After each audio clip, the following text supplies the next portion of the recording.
Venezuela से बड़ी breaking news.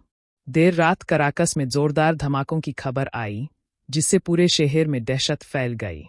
संयुक्त राज्य अमेरिका ने सैन्य कार्रवाई की जिम्मेदारी लेते हुए कहा कि उसने प्रमुख ठिकानों को निशाना बनाया। अमेरिका के पूर्व राष्ट्रपति डोनाल्ड ट्रंप ने दावा किया कि वेनेजुएला के राष्ट्रपति निकोलस मादुरो को पकड़ लिया गया है। इस दावे को वेनेजुएला ने पूरी तरह से नकार दिया है। वेनेजुएला सरकार ने इसे आक्रामकता का कृत्य बताया है और राष्ट्रीय आपातकाल घोषित कर दिया है।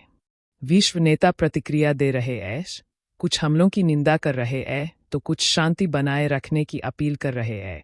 फिलहाल स्थिति तनावपूर्ण है, लगातार बदल रही है और दुनिया इस पर बारीकी से नजर रख रही है।